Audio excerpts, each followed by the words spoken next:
श्री सद्गुरुदेव भगवान की जय। श्री राधा कृष्ण चरण कमलेभ्यो नमः।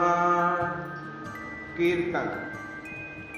स्मरण के बाद आता है कीर्तन, और कीर्तन जोर जोर से होता है और इसमें संख्या का कोई हिसाब नहीं रखा जाता। यही जप और कीर्तन में भी, जप में संख्या का हिसाब रखा जाता है और कीर्तन में कोई हिसाब नहीं रखा जाता।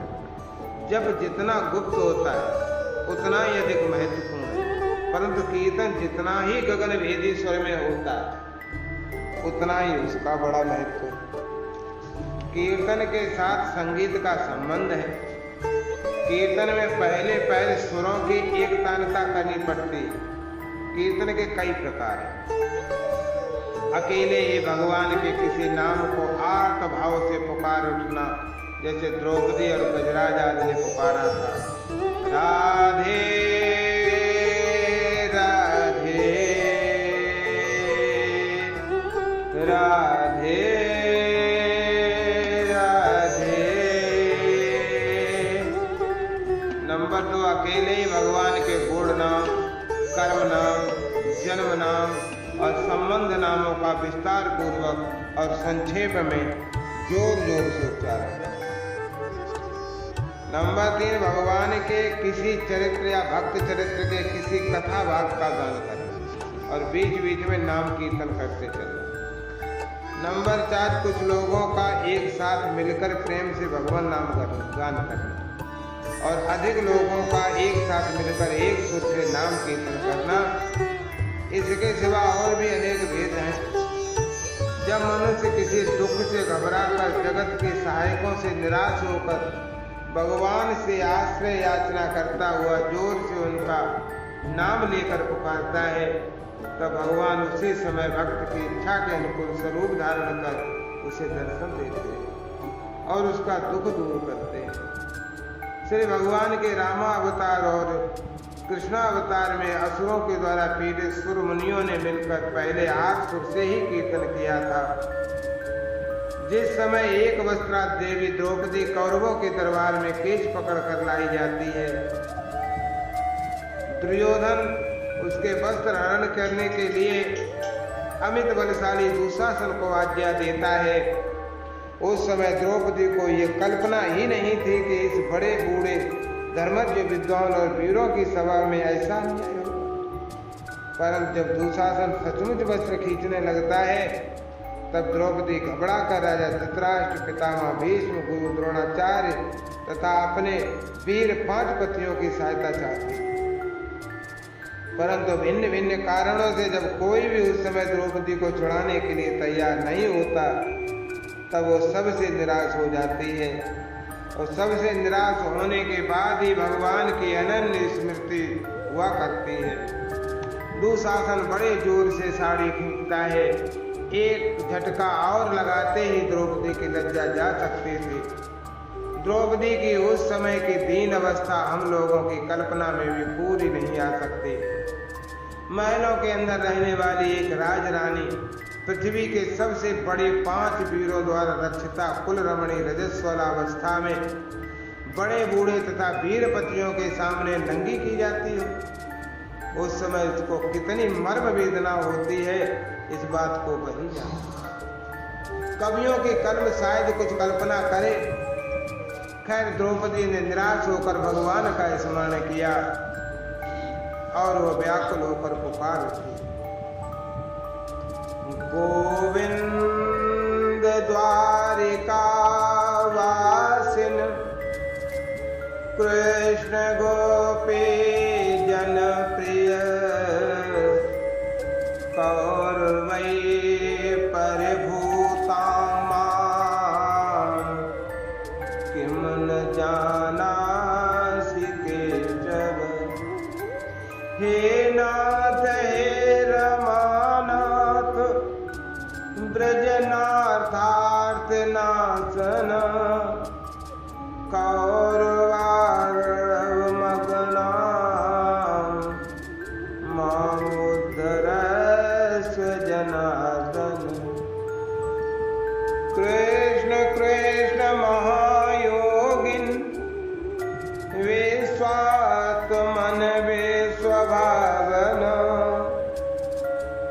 पावन नाम पाहि गोविंद कुरु मध्य वसिति।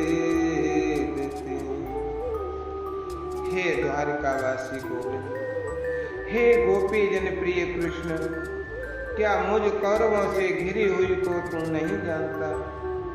हे नाथ, हे रमानाथ, हे ब्रजनाथ, हे दुख का नाशक जनार्दन, मुझ कौरव रूपी समुद्र में डूबी हुई का उद्धार कर।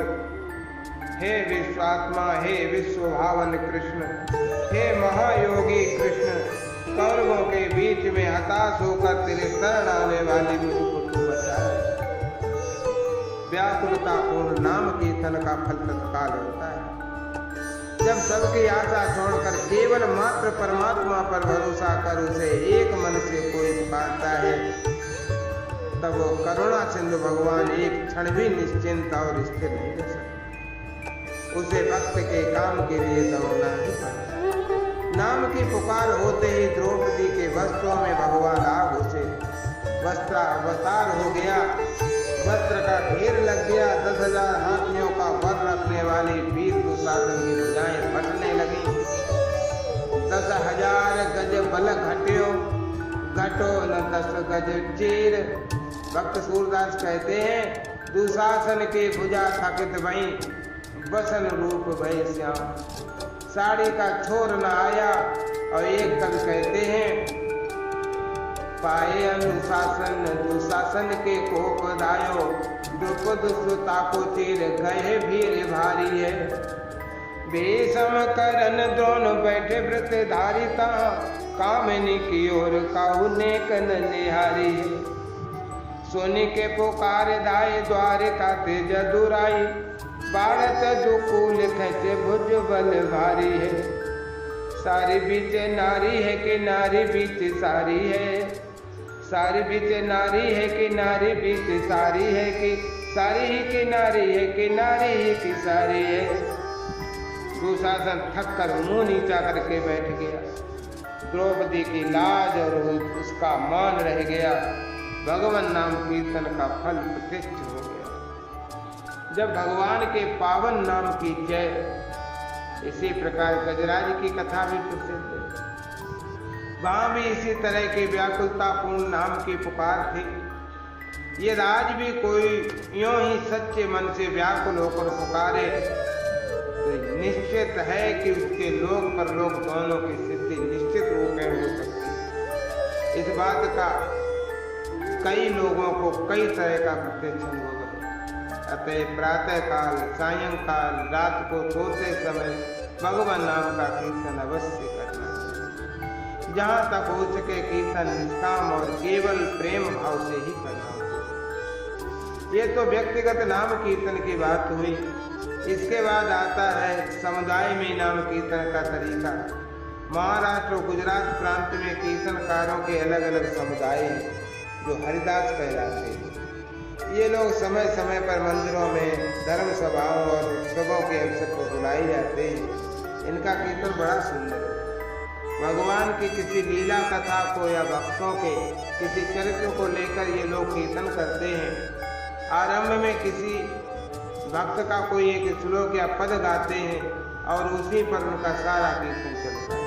अंत में उसी श्लोक या पद के साथ कीर्तन समाप्त किया जाता है। आरंभ में, अंत में और बीच बीच में हरि नाम की धुन लगाई जाती है, जिसमें श्रोतागण भी साथ देते हैं। ये लोग गाना बजाना भी जानते हैं और कम से कम हारमोनियम तथा तबलों के साथ उनका कीर्तन।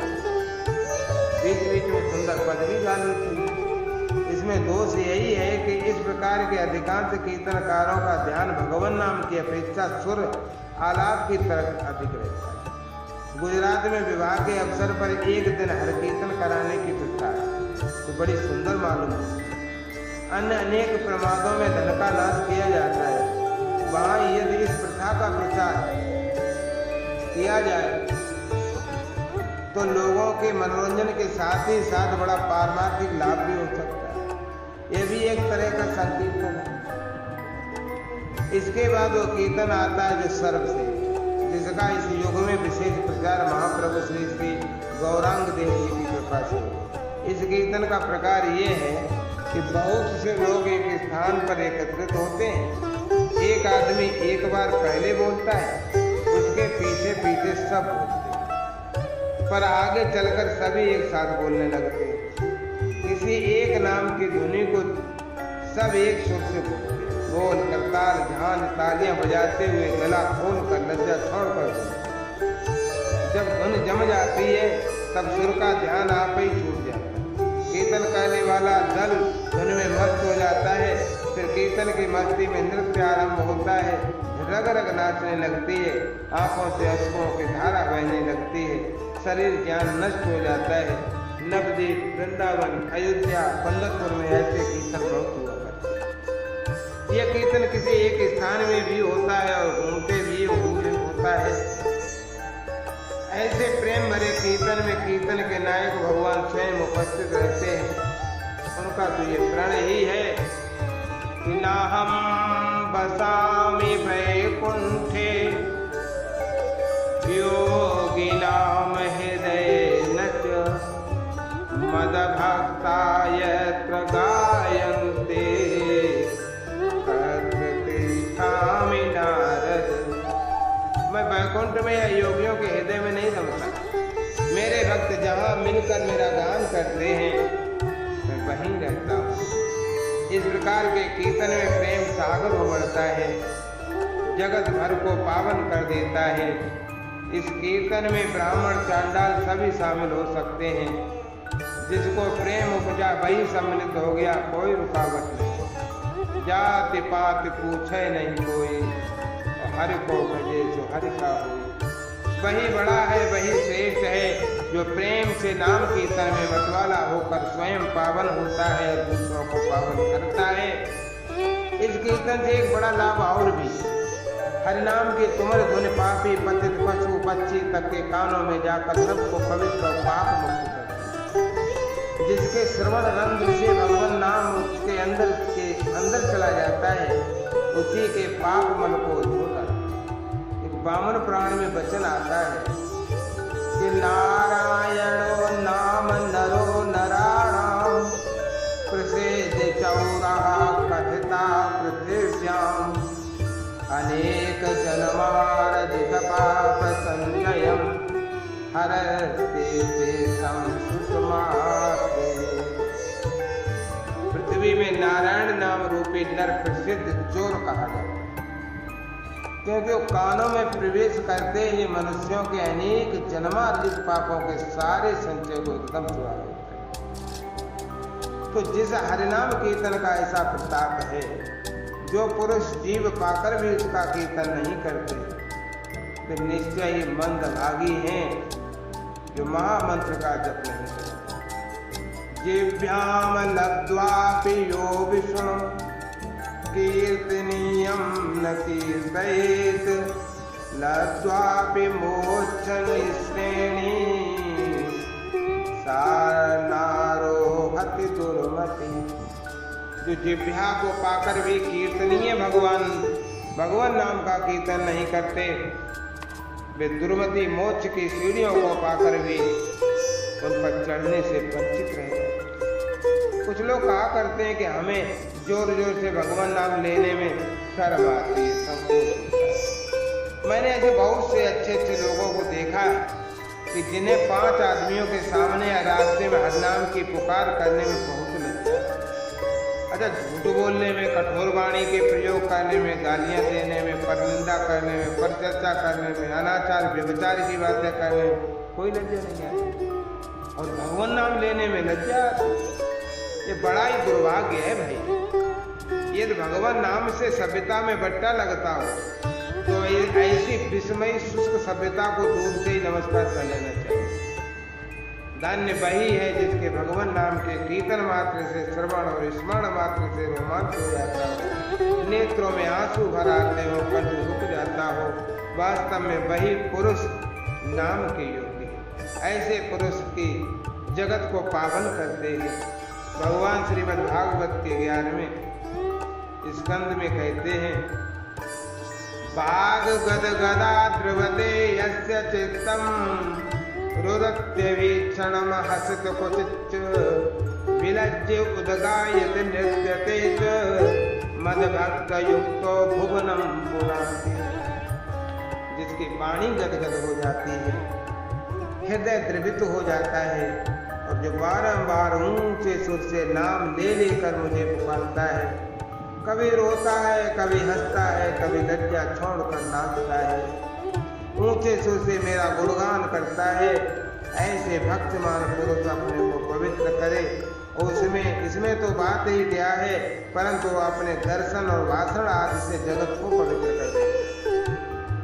यही कारण था कि कीर्तन परायण रक्तराज नारद जी और श्री गौरांग देव जी आदि के दर्शन और भाषण से अनेक जीवों का उद्धार हुआ।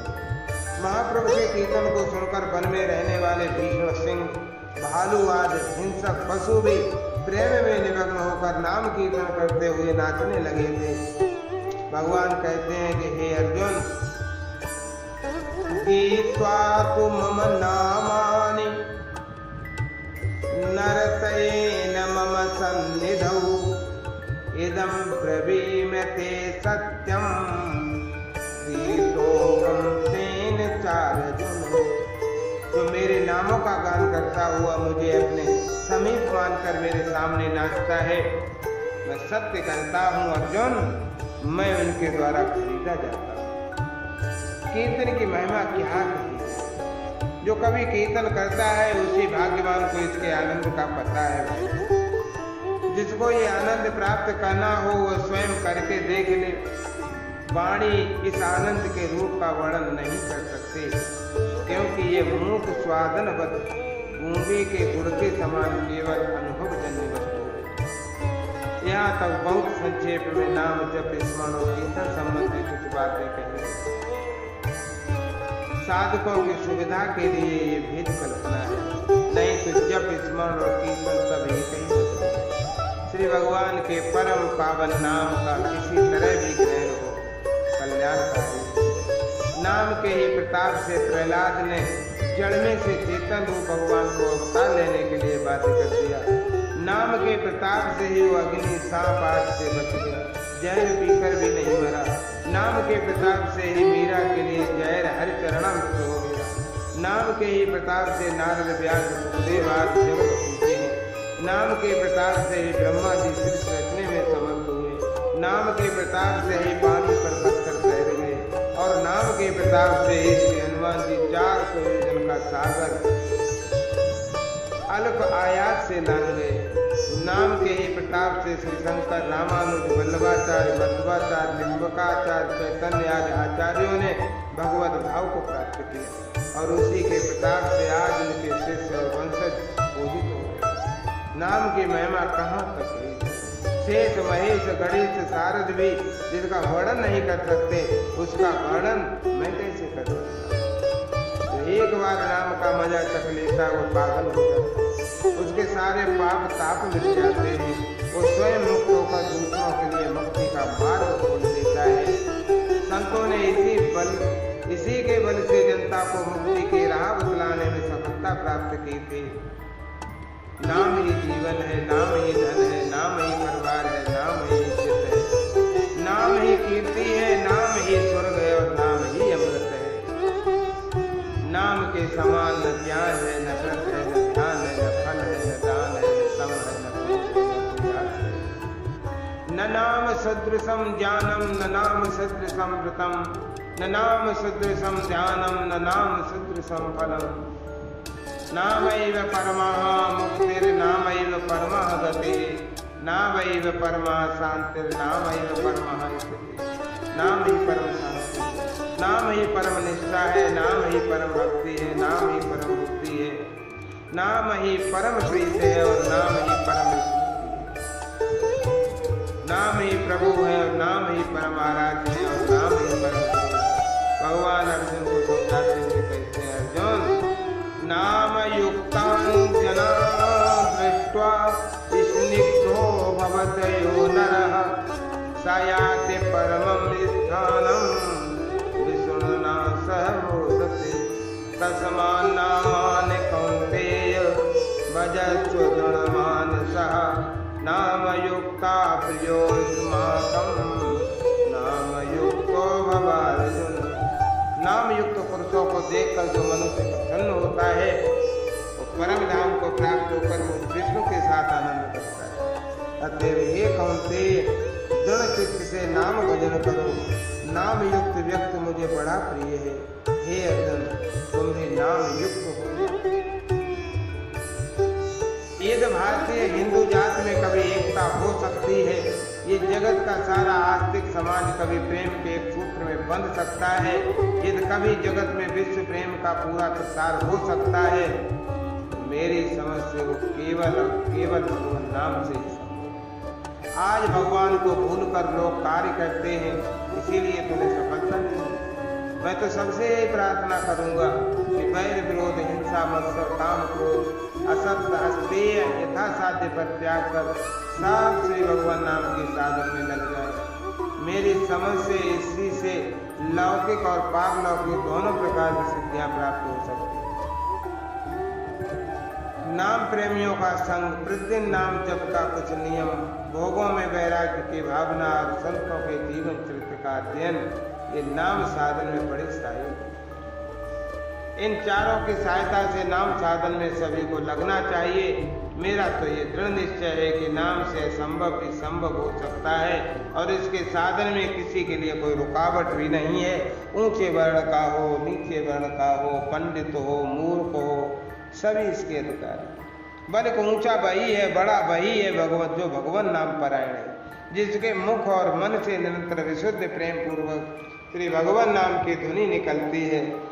गोसाई जी महाराज कहते हैं कि धन्य धन्य माता पिता, धन्य पुत्र वर्षोय, तुलसी जो रामई भजे, जैसे कैसे बोय। तुलसी जाके बदन ते, धोक्यों निकसत राम, ताके पग की पग तरी, मोरे तन को जान। तुलसी भक्त स्वपच भलो, भजय रैन दिन राम, ऊंचे कुल के काम को, जहान हरि को नाम। अति ऊंचे भूधरन पर, भुजगन के स्थान, तुलसी अति नीचे, सुखद ऊख अन्य रूपान। बोलिए प्रभु श्री राधा कृष्ण भगवान की जय। श्री राधा कृष्ण चरण कमलेभ्यो नमः। श्री कृष्ण गोविंद हरे मुरारे, हे नाथ नारायण वासुदेव। हरे राम राम राम हरे हरे, हरे कृष्ण कृष्ण कृष्ण हरे